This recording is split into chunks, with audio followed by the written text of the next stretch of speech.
அண்ணா வணக்கம்ண்ணே. வணக்கம். உங்களை கொஞ்சம் அறிமுகப்படுத்திங்கண்ணே. என் பேர் பழனிவேல்.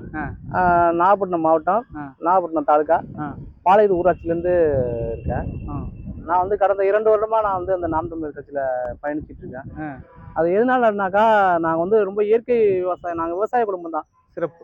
அதனால எங்களுக்கு வந்து இயற்கை விவசாயம் செய்ய ரொம்ப பிடிக்கும்.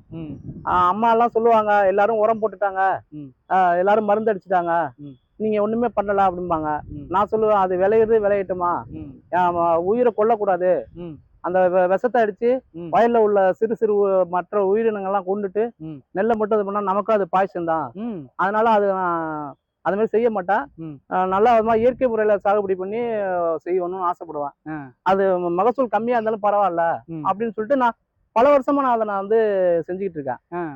அப்போ வந்து அப்படி பயணம் பண்ணிட்டு இருக்கும்போது இப்ப இந்த நாம் தமிழர் கட்சியில இருந்து நம்ம தோழர்கள்லாம் பக்கத்துல நம்ம தம்பிகள்லாம் இருக்கும்போது, சரி அவங்களோட சேர்ந்து நம்ம அந்த கட்சியில பயன்படுவோம், நம்ம கொள்கைக்கும் அந்த கட்சியோட கொள்கைக்கும் ஒத்து போகுது, அதனால நம்ம வந்து மற்ற கட்சியெல்லாம், நான் வந்து டிஎம்கே, எங்களுடைய பாரம்பரியம் வந்து டிஎம்கே, அவங்க வந்து மக்களுக்கு வந்து பெருசா ஒன்றும் செஞ்ச மாதிரி தெரியல. இன்னொன்னு வந்து நான் வந்து சின்ன பிள்ளைல கல்லு குடிப்போம். கல்லு குடிப்போம், இயற்கை பானம். அண்ணன் சொல்லுவாங்க, கல்லு வந்து இப்ப விஷம்னு சொல்லி நிப்பாட்டிட்டாங்க. அப்ப கல்லு வந்து விஷம்னு சொன்னா நீங்க டாஸ்மாக் கொடுக்குற பீரு பிராந்தி எல்லாம் அது என்ன இதுவான்னு சொல்லுவாங்க. அது மாதிரி அப்ப வந்து நம்மள்ட்ட இருக்கிற பொருளையே நம்மளால பயன்படுத்த முடியாத சூழ்நிலையை வந்து கவர்மெண்ட் உருவாக்குறாங்க.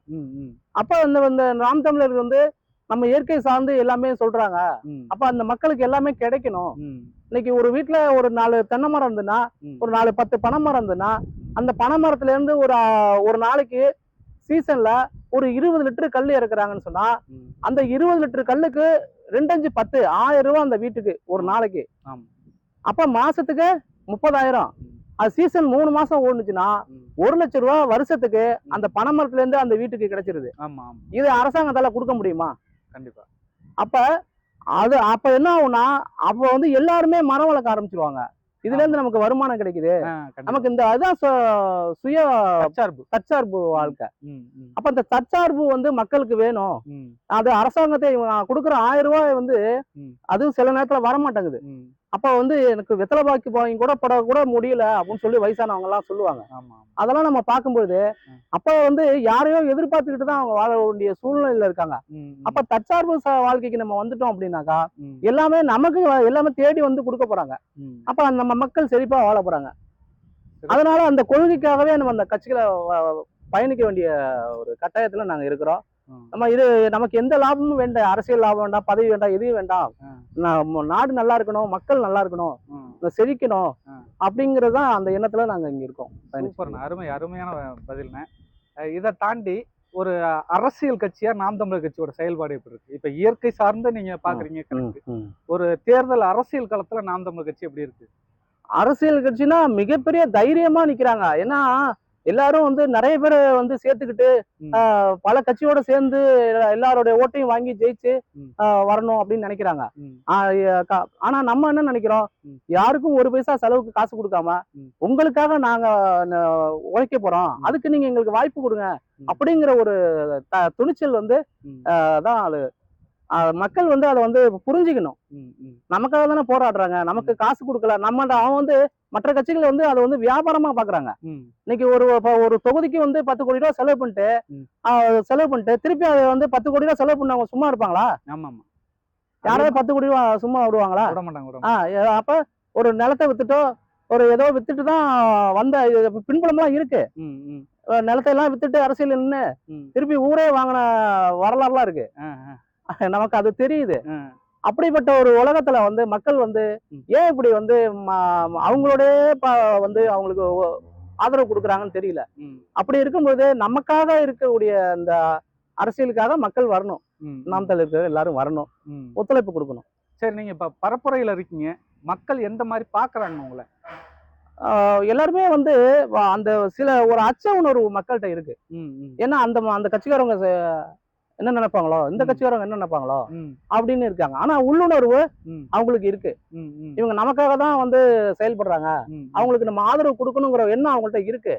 ஆனாலும் அந்த அந்த திமுகவும் அதிமுகவும் ம். அவங்க வந்து அந்த ஒரு பவர்ல இருந்ததுனால அது என்ன பண்ணுவாங்கன்னா ஒரு மறைமுகமா வந்து அவங்களுக்கு வந்து ஒரு பிரச்சனையை உருவாக்கி அதை வந்து இவங்க போய் சால்வ் பண்ற மாதிரி வச்சிருப்பாங்க மக்களை. அப்ப அவங்க வீட்டுல ஏதாவது ஒரு அண்ணன் பிரச்சனை நடந்திருக்கும், பக்கத்து வீட்டு பிரச்சனை நடந்திருக்கும். அப்ப என்ன பண்ணுவாங்க, இவங்க போய் அதுல போய் நம்ம தீர்த்து வைக்கிற மாதிரி போவாங்க. அப்ப இவங்க தான் நமக்கு அந்த பிரச்சனை தீர்த்து வச்சாங்க அப்படின்னு ஒரு அந்த மைண்ட் செட்லயே வச்சிருப்பாங்க அவங்கள. ஆனா நம்மளாலும் நம்ம ஒற்றுமையா அறிவுபூர்வமா அந்த மாதிரி அந்த பிரச்சனையே வராது. கண்டிப்பா கண்டிப்பா.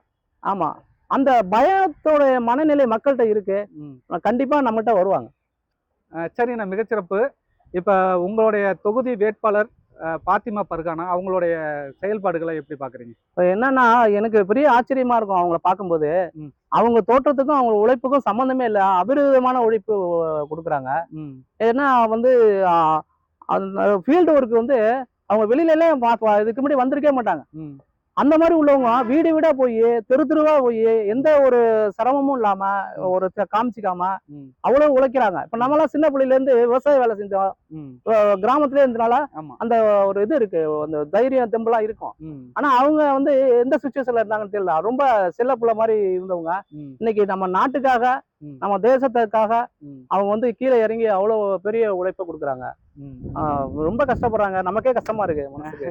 ஆமா, சரிண்ணா சரிண்ணா. அதை தாண்டி இப்ப திமுக விட்டா அதிமுகவுக்கு ஓட்டு போடலாம், அதிமுக விட்டா திமுக ஓட்டு போடலாம் அப்படின்னு தான் மக்கள் நினைப்பாங்க. இப்ப அதிமுகவுக்கு ஓட்டு போடாம ஏன் நாம் தமிழர் கட்சிக்கு ஓட்டு போடும்? இப்ப வந்து எல்லா அரசியலையும் பார்த்துட்டாங்க. எம்ஜிஆர் பார்த்துட்டாங்க, ஜெயலலிதா பார்த்துட்டாங்க, எடப்பாடி பழனிசாமி பார்த்துட்டாங்க, இந்த பக்கம் கருணாநிதி பார்த்துட்டாங்க, ஸ்டாலினை பார்த்துட்டாங்க. இப்ப என்ன பண்ணாங்க, கலைஞர்களோட இப்போ தேவலான்னு நினைக்கிற அளவுக்கு ஸ்டாலின் வந்து ரொம்ப சிறப்பான ஆட்சியை கொடுத்துட்டாரு. அதனால எனக்கு ரொம்ப தெவட்டி போயிட்டாங்க மக்கள். கண்டிப்பா தெவட்டி போனா என்ன பண்ணும், வேற வேற ஒரு பொருள் தானே சாப்பிட்ற மாதிரி இருக்கும். அதனால நமக்கு வந்து சப்போர்ட் பண்ணுவாங்க மக்கள். சரிங்கண்ணா, இப்ப புதுசா விஜய் வந்திருக்காரு, விஜயோட அரசியலை எப்படி பாக்குறீங்க நீங்க? அதாவது என்னன்னா, சிவ பூஜையில கரடி போடுறதுன்னு சொல்லுவாங்க.